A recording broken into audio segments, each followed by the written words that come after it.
Okay, and again, it's Wednesday. We work through the middle of the week. The big news, of course, out of Washington is Obama. Once again. This time he's canceled the summit meeting with Vladimir Putin, allegedly over the Snowden case. That's the cover story at any rate. A little bit from the Washington Post for you, now owned, of course, by Jeff Bezos, the inventor, so to speak, of Amazon.com. So maybe the Washington Post is now a subsidiary of Amazon.com. I think the sale price is $250 million. I can guarantee you Amazon.com is worth a lot more than that. President Obama canceled an upcoming summit with Russian President Vladimir Putin on Wednesday, a rare, deliberate snub that reflects the fresh damage done by the Edward Snowden case to an important relationship already in decline. Obama had planned to visit Moscow for a symbolic one-on-one meeting at the Kremlin with Putin ahead of next month's Group of 20 economic summit in St. Petersburg, Russia. In unusually blunt terms, the White House announced today, that Obama will skip the Moscow stop because there is too little hope of a productive meeting. Now, this is interesting because at the top of the Washington Post story, there's a video that goes with it, and the opening closed shot, the picture, the photo that opens the video, is a picture of Vladimir Putin on the right and Obama on the left. Putin is looking down at Obama, looking at his leg, his foot, his shoe, with quite clear disdain. Why?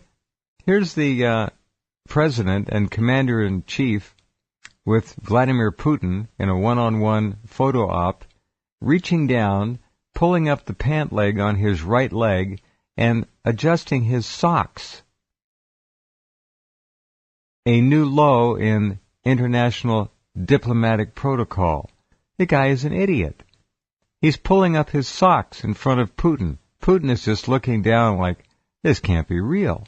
Anyway, to help us bring some reality to all this is our greatest living historian, as far as I'm concerned, in terms of appearances on broadcast journalism forums like this one, Webster Griffin Tarpley, who's with us once a month. Hello, Webster. Welcome back. Are your socks up or are they down? No comment, Jeff. I don't want to cause a diplomatic incident, but I hope not. Thank you. You have it all correct there.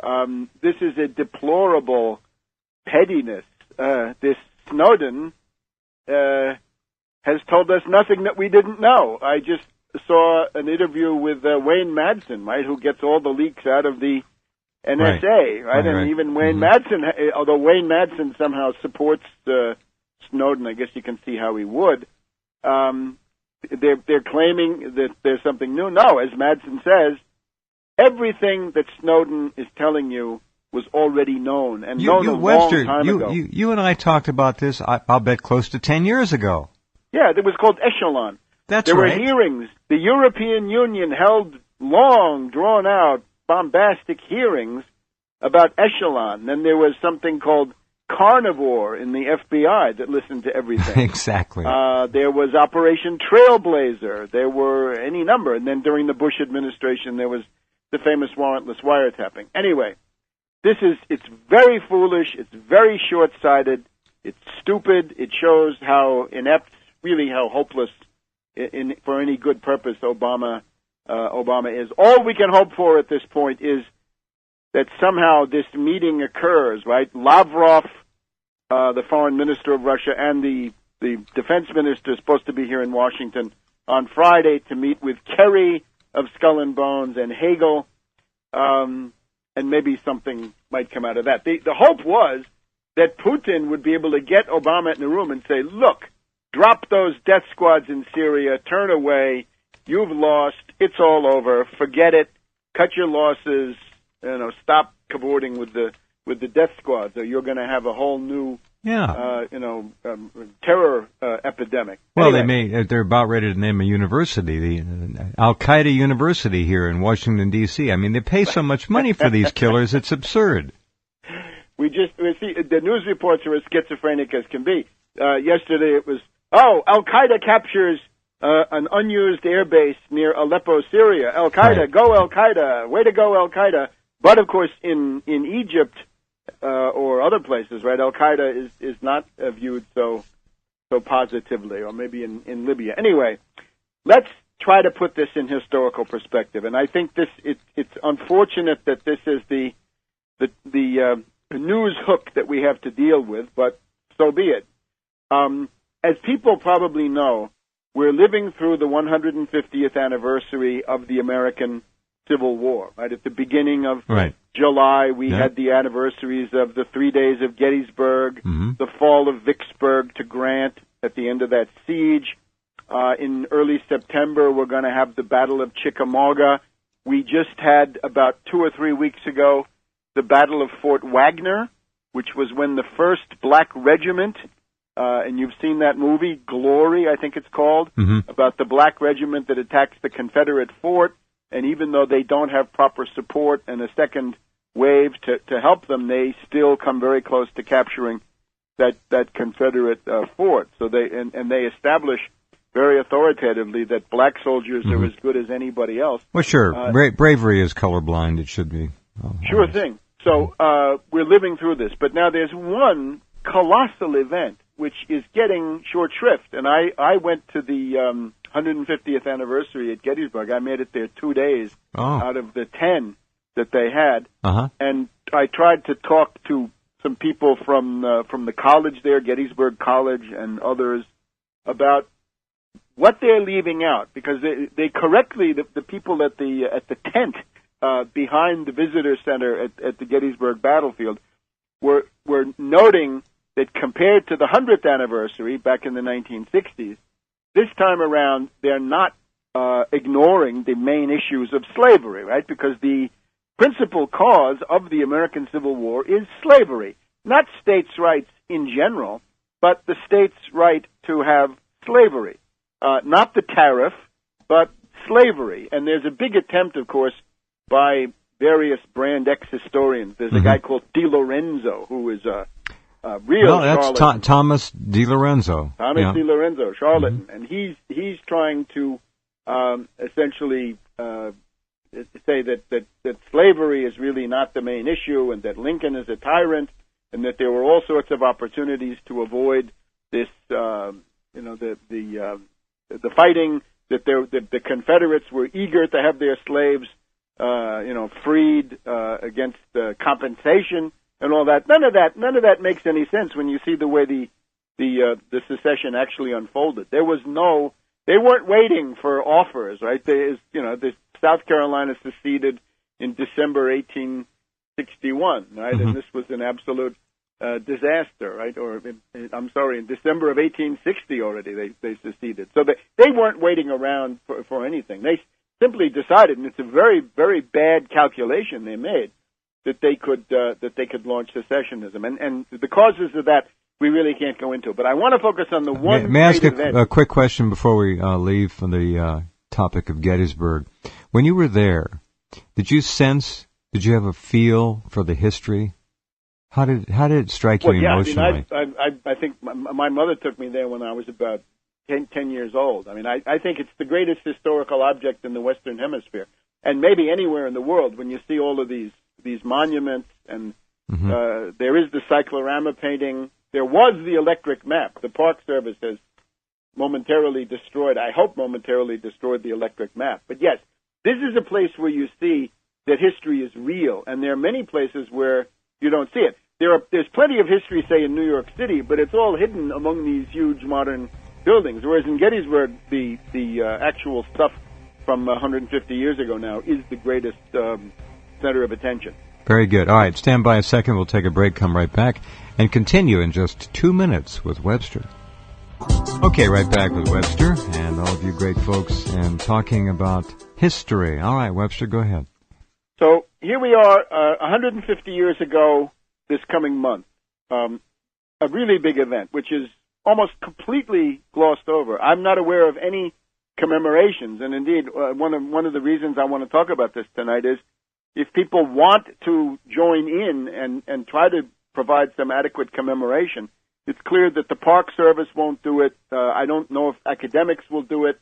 Obviously, it's not really possible for the Russian diplomats to take the lead. They might be interested in something if it were launched, but this is something that's being glossed over, right? Slavery has now been reintroduced into the narrative, but the foreign policy dimension of the American Civil War, total blank for most people, right? What was this?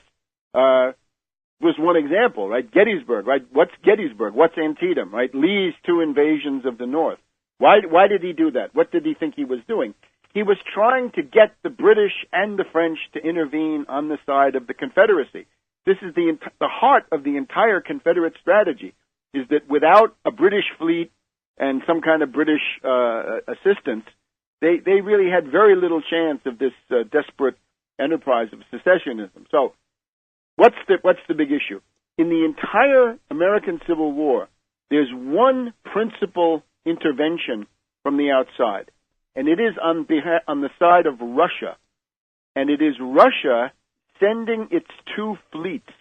The Russian Baltic Fleet comes to New York, and the Russian Pacific Fleet arrives in San Francisco. So 2 fleets, one from the Atlantic and one from the Pacific, New York and San Francisco.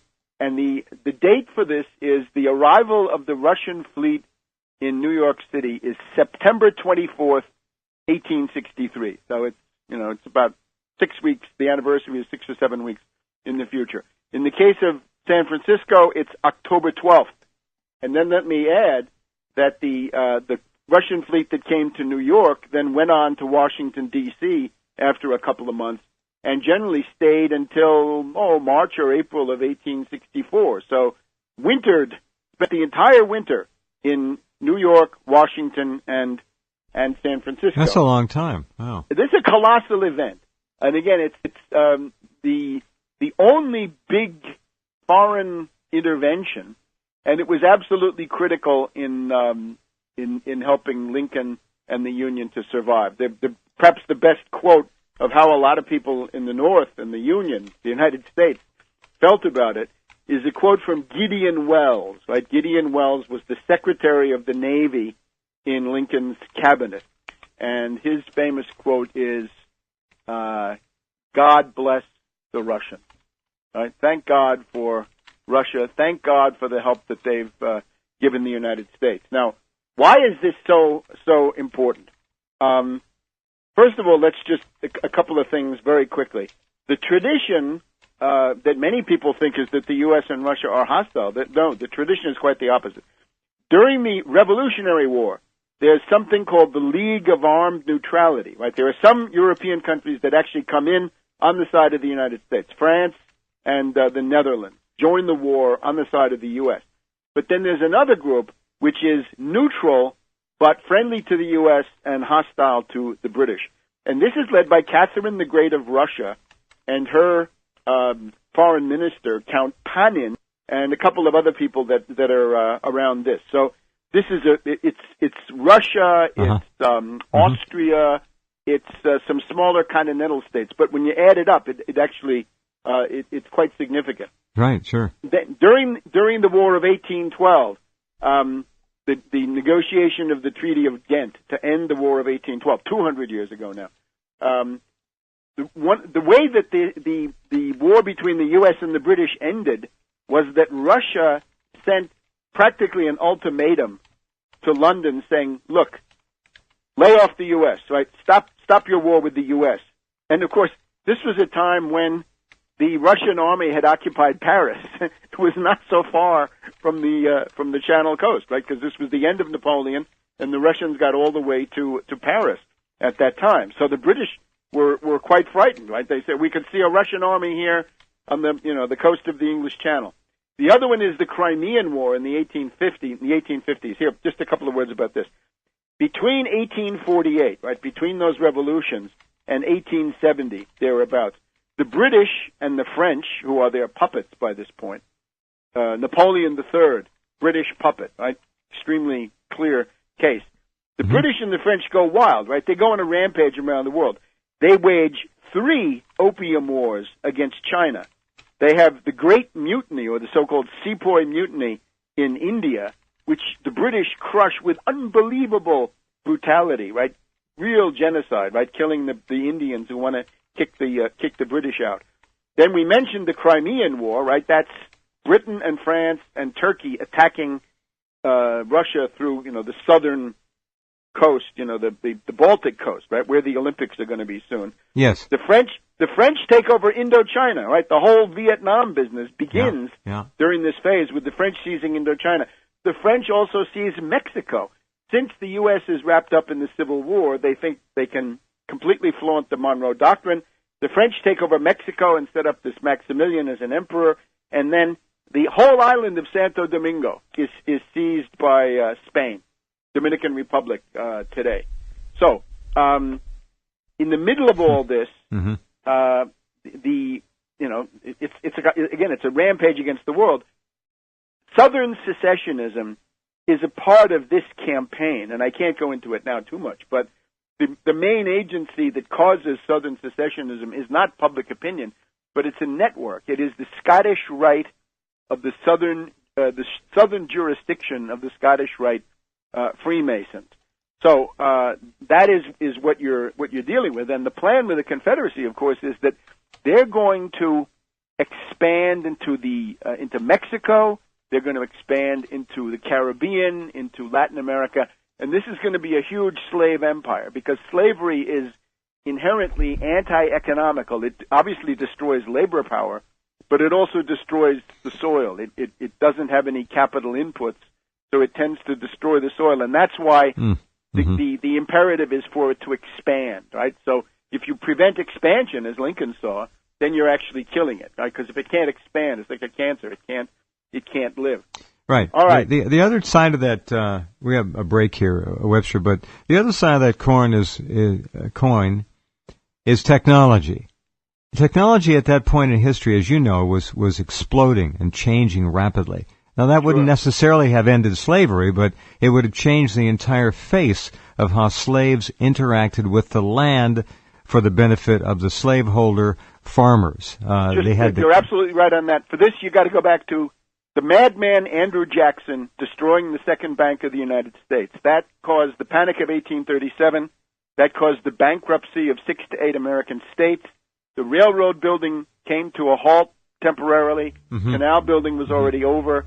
Yes. The United States went into a prolonged depression, which allowed the slave power in the South to reassert itself. If we'd had, for example, the development of the Birmingham, Alabama steel and coal complex, you would have had an industrial interest in the South to be countervailing against these slave drivers, and that might have blocked the entire secessionist project. Got it. Very good. Okay, well said. Stand by. We'll come right back as we continue to walk through a crucial history with Webster right after this. And welcome back. Webster Griffin Tarpley is with us. Okay, Webster, great story. Go ahead. So, again, September 24th, a group of 6 or 7 Russian warships, 2 of them are quite modern, the equal of just about anything in the world, arrive in New York, and then a similar group arrives in San Francisco on October 12th. This has got to be marked. It's got to be commemorated somehow, right? We've got, C-SPAN is all over every little anniversary these days. Yeah. But maybe just a couple of words about the whole question of intervention. There are 3 moments in the Civil War when the danger of foreign intervention, that means the British and the French, or maybe the French and the British, on the side of the Confederacy, right, to impose this worldwide slave empire, which is what it would have meant, when the danger of this was the greatest. The first one is the so-called Trent Affair, which is the Union blockade warships capture a British mail steamer. There were 2 Confederate diplomats that are found to be on board.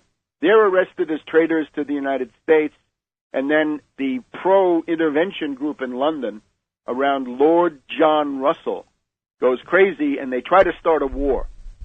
This Lord John Russell, this I think is the grandfather of Bertrand Russell. It suggests what a nasty fellow Bertrand Russell was, after all. But Lord John Russell is the guy who absolutely wants to attack the United States. Napoleon III absolutely wants to attack the United States the whole time, right? These are the 2 that are most out in front. But Prince Albert, right, Queen Victoria's husband, in one of the last things he ever does, right, 2 or 3 days before he dies, finds a way to cool things down and avoid the clash with the Union, because this would have proven very, very bad for the British. It would have meant guaranteed loss of Canada and I think a destruction of the British Empire. We can talk about that. Mm-hmm. But so that's the 1861. I don't think the world would have lamented that, but that's another story. No, it would have avoided World War I. It would have been World War I 50 years earlier, exactly. I think, with a much quicker and more positive outcome. And probably no fascism after the fact. So that's the Trent affair. Then the second one is the fall of 1862, and this is when Lee is invading Maryland, and this is going to be the Battle of Antietam, right, in the last 10 days of September 1862. And that's, of course, taking advantage of the victory at Antietam. Lincoln says, all right, now I've had a victory. I've driven the Confederates back out of Maryland. I'm going to have the Emancipation Proclamation. And this fundamentally transforms the political situation, because now there's something that lots of people can support. Whatever you think of the United States, right, one way or another, it's now a war against slavery. So right.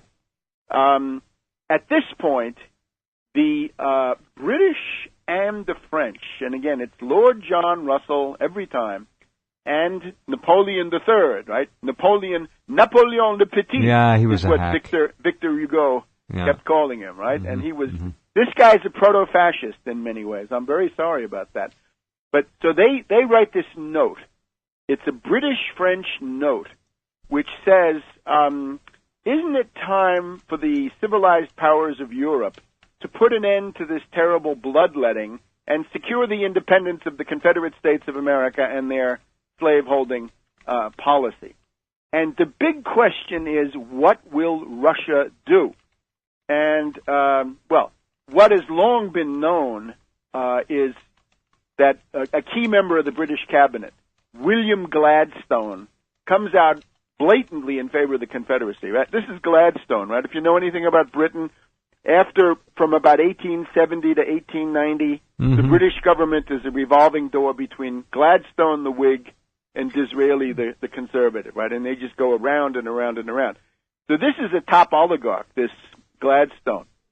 And in October 1862, right after Antietam and the Emancipation Proclamation, he says essentially, the Union is doomed. They will be defeated, even though they try to avoid it. And then he says the following. This is a public speech, right? It's a campaign speech. We may have our own opinions about slavery, says William Gladstone. He says, we can think what we want about slavery. We can be for or against the South. But there is no doubt that Jefferson Davis, the Confederate president, and other leaders of the South have made an army. They are making, it appears, a navy, and they have made what is more than either one. They have made a nation. We may anticipate with certainty the success of the Southern states in their separation from the North. So that's the British line, right? That's Lord John Russell and his stooge at this point, Gladstone, who's got a great career ahead of him. So the big question is, before Britain and France make a move, though, they got to think about Russia. Now, you remember that in the 19th century, the one fixed line of hostility is the British and Russia. From the end of the it ran for a long time. From the end of the Napoleonic Wars up until about 1907 or so, about almost 100 years, the British-Russian clash is the big event in Europe and the North Atlantic and what have you. So here's the thing: the U.S. has a envoy in St. Petersburg, and I'll talk about the couple of these people. But his name is Bayard Taylor. So at the end of October, the U.S. chargé d'affaires gets to meet with Gorchakov. Gorchakov is the foreign minister of Russia. Okay. And so the American envoy asked him, well, what do you think? You got this British-French note, I imagine. And he says, we have no hostility to the Southern people, but Russia has declared her position and will maintain it. There will be proposals of intervention by Britain and France. We believe that intervention would do no good at the present.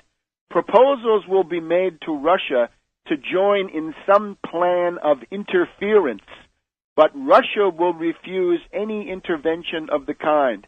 Russia will always occupy the same ground. You can count on us. We will not change, but we're also very concerned about your situation. And what happens then is the official gazette of the Tsarist government, the Journal de Saint Petersbourg, right, since it's all in French, they put out this article that denounces the French-British intervention plan against the United States in very muscular terms. This is then telegraphed to the British cabinet, and at that point the consensus in favor of attacking the Union collapses. So they can't do it in the autumn of 1862, thanks to Russia. Interesting. Very interesting. All right. We will take a little break and digest some of that fascinating historical material and get some more on the other side. Back with Webster and studying up a little bit on our history, which very few Americans, unfortunately, know anything about anymore. Go ahead. So later on, about 40 years later, in a magazine, a weekly newspaper in New York City called The Independent, we get another version of this, which makes it even clearer, if it has to be made clearer for some people, that Russia is who stops the British and the French from attacking the U.S. in the fall of 1862, and again in the fall of 1863, because they're just very frightened. This is a guy called Wharton Barker, and Wharton Barker is a banker. He's a money man, right? He's not a romantic, or he has no axe to grind. He's actually the financial agent of the Russian Empire in the United States. So he says in the 1870s he was meeting with the Tsar, right, Alexander II, and this is obviously an extremely important person in his own right. This is the Tsar who freed the serfs. He's the liberator of the serfs. So we have the alliance of Lincoln, who frees the slaves, in effect, and the Tsar who frees the serfs. So this we're supposed to all think that all the Tsars were terrible, aren't we? No, and this was obviously a very progressive reformer, and he was targeted by the anarchists, the so-called Narodnaya Volya, the people's will, and those are anarchists fomented by the British, right? That's British intelligence running that. Anyway, here's what Tsar Alexander II says to Wharton Barker. He says, in the autumn of 1862, France and Britain invited Russia to join in the recognition of the Confederate States of America. And he says, my answer was this: I will not cooperate, I will not acquiesce.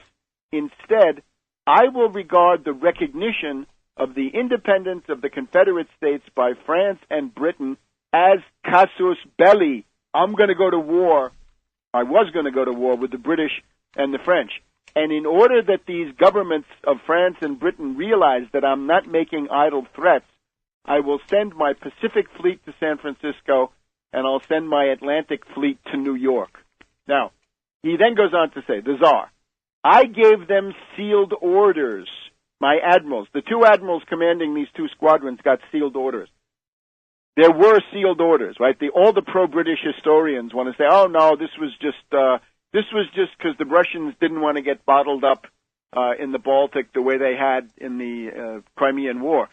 But no, there are sealed orders, and the sealed orders appear to be, if the British and the French attack the United States, the Russian fleets put themselves under the orders of Lincoln and the Union Navy and wage commerce war against the British, right? Because with 10 or 12 ships, you could play hell with the whole British merchant marine. And that part is confirmed also by Admiral Farragut, right? Admiral Farragut, right, the great, guy who captured New Orleans and Mobile, right? We have Farragut West downtown, right? Damn the torpedoes, full speed ahead. Farragut was a great friend of the Russian admiral. The admiral of this fleet is Admiral Lesovsky, Lessovsky, or sometimes Liss, depending on how you want to transliterate. And Farragut says, well, I was talking to Lesovsky, and I said, what brings you here? And he says, I have these sealed orders, and I open them in case something happens. And that hasn't happened yet. the something was, if the British and the French attack, then he opens the orders and puts himself under the command of Lincoln and Gideon Welles and so forth, and you'd have a U.S.-Russian alliance forged in the crucible of a world war. Through here, we get there's an immense literature about this, which is completely suppressed, completely unknown. The sealed orders are a reality, and let's see. The other thing, of course, is that what happens, we pick up Harper's Weekly, we pick up the New York Herald of the day, right, September, October 1863. These Russian seamen, right, the admiral and his staff and the entire crew of all these ships, they become the toast of New York, right? There's a huge parade up Broadway with bands and flags and bunting, and of course the British press goes crazy. They start saying, "Oh, Lincoln, you're a double killer now because you're an assassin in North America, and then you're an assassin in Poland and other places where the British were fomenting rebellions against Russia." At the same time this is going on, in the autumn now of 1863, there's this question of the Laird rams, and these are very powerful battleships that the British build with the idea that they can build them, launch them, and then somehow smuggle them into the control of the Confederates. And the U.S. ambassador to Britain in this time is Charles Francis Adams, right? He's the son, I guess, of John Quincy. Very capable guy. And he tells Lord Palmerston, he says, "Look, I don't know the precise legal aspects of this question, but if you allow those warships to leave the British ports, it is superfluous to point out to your lordship that this means war." And when Charles Francis Adams says war, he's not just meaning that this is going to be the U.S. against the British. He means the U.S. and Russia against the British. Because at the moment he says this, the Russian fleet is in New York City. Another way to see it is the U.S. ambassador to Russia. This is a very interesting person. Cassius Marcellus Clay.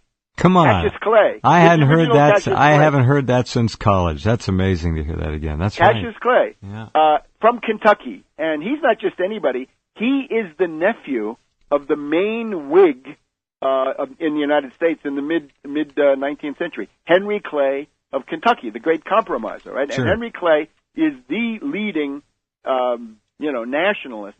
So Lincoln of Kentucky sends Cassius Marcellus Clay to St. Petersburg, and what Clay writes, this is Cassius Clay now, writes in his autobiography, is the claim, he says, "I did more than any man to overthrow slavery because I carried Russia with us.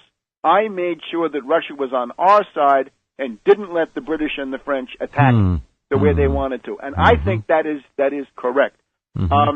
The other thing, maybe just to add, at the end of all this, we have a proposal for an actual alliance. And the alliance would have been the United States and Russia. One feature of it was that Russia wanted to give the United States Alaska because the Russians felt that they were too weak to control Alaska, and that if the United States didn't get it, the British would. So they wanted the U.S. to have it. The condition was the Russians said, "Look, we'll be glad to give you Alaska, but you've got to take the 5440 border." In other words, the United States has to occupy the entire coast of the Pacific, all the way up, right? From where you are, Jeff, through Washington State, but through Vancouver, through British Columbia. No British Columbia. It goes right up to that tongue of Alaska that comes down. Because you look at it from geopolitics, the Russians don't want the opposite coast from where they are to be controlled by the British. Does this have anything to do with the two plans that the U.S. made to invade and conquer Canada later on? Yeah, War Plan Red. I've written all about War Plan Red. We can have a broadcast about that sometime. Mm-hmm. Anyway, at the end of this, the Russians come out of it with monitors. The Russians have, I think, about a dozen monitors, right? Just like the U.S. monitor. Mm-hmm. They don't build it on the original monitor. They build it on one that comes a few months later called the Monitor Passaic, USS Passaic. So the Russians come out of this with about a dozen warships, which are capable of defeating anything that the British have. Couple of things also about the fleet that they send, right? The two biggest ships are the frigates Alexander Nevsky and Peresviet, vessels of modern build, and the guns are from Pittsburgh. So the guns on the Russian fleet were made in the Pittsburgh steel mills. There's also the fact that in the pre-war period, we can't do justice to this. There's a tremendous interchange between the American system of political economy with people like Friedrich List and Matthew Carey and Henry Carey, strengthening the anti-British protectionist forces in Russia. And one of the things that's done in this time is you have a guy from the U.S. called Colonel Whistler. I don't know if he's a relation to the artist, right? But this is the building of the first railroad between St. Petersburg and Moscow is done under the auspices of this U.S. military engineer. So it's a tremendous event, and the British and the sort of liberal historians have been attempting to cover this up for the entire time, and it also goes on, right? There's an attempt to assassinate Alexander II in the late 1860s, and there's a big U.S. delegation that goes to Russia to congratulate him on having escaped these assassins. And then there's a goodwill visit by a Russian duke in the around 1871, and from that we have this poem by Oliver Wendell Holmes saying, "We remember who was our friend when the world was our foe," right? The only country that was friendly to the United States, the only, maybe Thailand, I don't know, but the only, country, say, in the North Atlantic with military forces, or, nearby. Russia, this is the only friendly country. The other thing I would add, though, maybe Prussia, under Bismarck, and this is because the Prussia and Napoleon III are always at loggerheads. Napoleon III is not able to send his army as much as he wants to Mexico and then invade the U.S. because he's afraid of what the Prussians might do to him along the Rhine. The other thing from Prussia is that in 1864, say, when the British try to torpedo the U.S.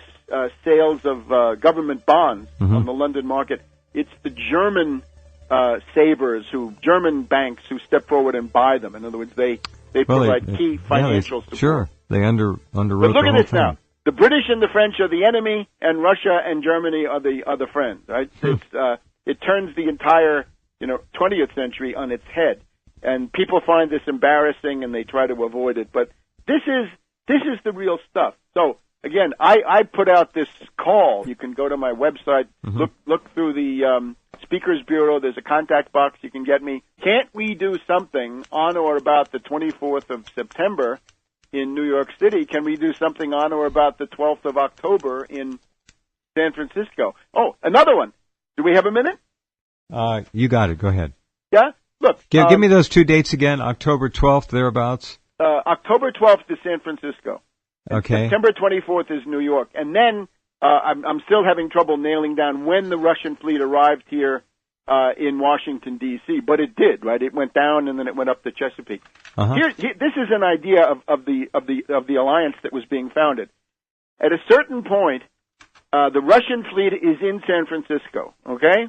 And there was just a guy on C-SPAN this past week talking about San Francisco in the Civil War. He managed to leave this out, right, in case you saw it. At a certain point, there's a report that the Confederate raiders are approaching. It's either the Shenandoah or the Nashville or the Alabama, one of these, right? So they're threatening to attack San Francisco. And the mayor, turns to the Russian admiral and he says, "Will you help us to defend the city?"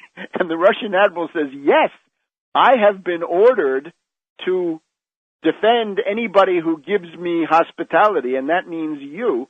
So the Russian fleet of, again, 5 or 6 ships gets ready to repel the attack of the Confederates on San Francisco. So the Russians were more American than the Confederates, to be sure.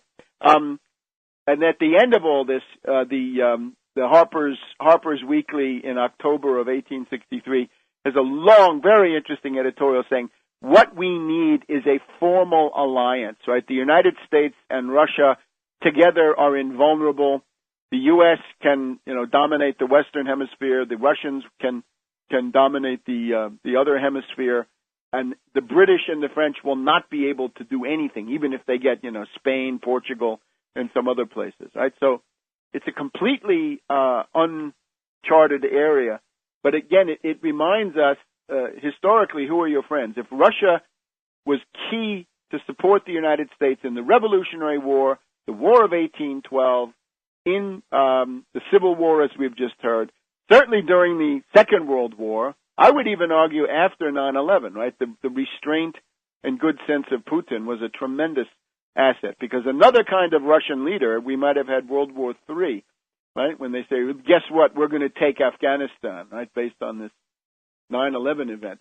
I think those tendencies are deeper than the ones that Obama seems to think are important, and also John Forbes Kerry of Skull and Bones. Yeah, please. All right. Thank you, Webster. We got to run.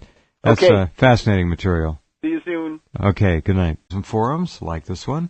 Webster Griffin Tarpley, who's with us once a month. Hello, Webster. Welcome back. Are your socks up or are they down? No comment. No comment, Jeff. I don't want to cause a diplomatic incident, but I hope not. Thank you. You have it all correct there. This is a deplorable pettiness. This Snowden has told us nothing that we didn't know. I just saw an interview with Wayne Madsen, right, who gets all the leaks out of the NSA, right? And even Wayne Madsen, although Wayne Madsen somehow supports Snowden, I guess you can see how he would.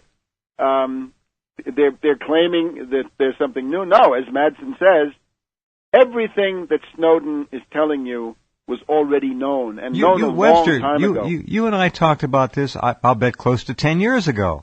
Yeah, it was called Echelon. There were hearings. The European Union held long, drawn-out, bombastic hearings about Echelon. Then there was something called Carnivore in the FBI that listened to everything. Exactly. There was Operation Trailblazer. There were any number. And then during the Bush administration, there was the famous warrantless wire. That Obama will skip the Moscow stop because there is too little hope of a productive meeting.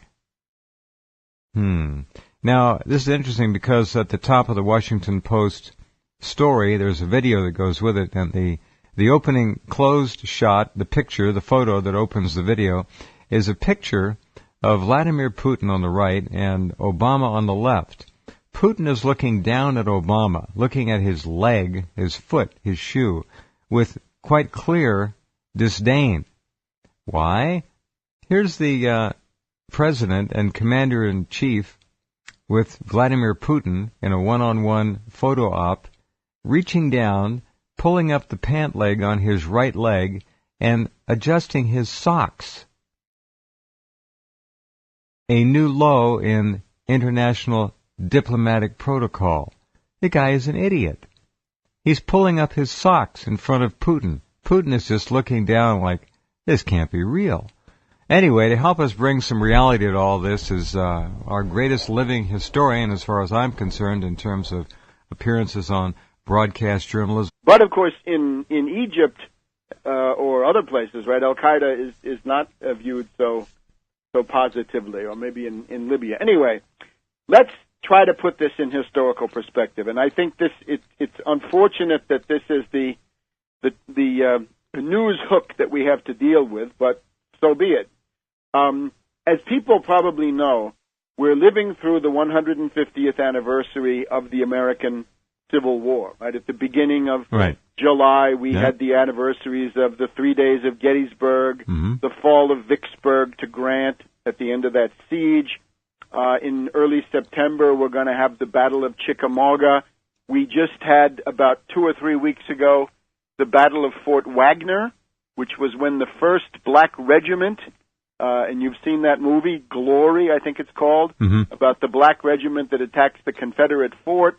And even though they don't have proper support and a second wave to help them, they still come very close to capturing that Confederate fort. So they establish very authoritatively that black soldiers are as good as anybody else. Well, sure. Bravery is colorblind. It should be. It's happening. Anyway, it's very foolish. It's very short-sighted. It's stupid. It shows how inept, really how hopeless for any good purpose Obama is. All we can hope for at this point is that somehow this meeting occurs, right? Lavrov, the foreign minister of Russia, and the defense minister is supposed to be here in Washington on Friday to meet with Kerry of Skull and Bones and Hagel, and maybe something might come out of that. The hope was that Putin would be able to get Obama in the room and say, look, drop those death squads in Syria, turn away, you've lost, it's all over, forget it, cut your losses, stop cavorting with the death squads, or you're going to have a whole new terror epidemic. Well, anyway, they're about ready to name a university, the Al-Qaeda University here in Washington, D.C. I mean, they pay so much money for these killers, it's absurd. We see the news reports are as schizophrenic as can be. Yesterday it was, Al-Qaeda captures an unused airbase near Aleppo, Syria. Al-Qaeda, Right. Go Al-Qaeda, way to go Al-Qaeda. Okay, and again, it's Wednesday. We work through the middle of the week. The big news, of course, out of Washington is Obama. Once again. This time he's canceled the summit meeting with Vladimir Putin, allegedly over the Snowden case. That's the cover story at any rate. A little bit from the Washington Post for you, now owned, of course, by Jeff Bezos, the inventor, so to speak, of Amazon.com. So maybe the Washington Post is now a subsidiary of Amazon.com. I think the sale price is $250 million. I can guarantee you Amazon.com is worth a lot more than that. President Obama canceled an upcoming summit with Russian President Vladimir Putin on Wednesday, a rare, deliberate snub that reflects the fresh damage done by the Edward Snowden case to an important relationship already in decline. Obama had planned to visit Moscow for a symbolic one-on-one meeting at the Kremlin with Putin ahead of next month's Group of 20 economic summit in St. Petersburg, Russia. In unusually blunt terms, the White House announced today,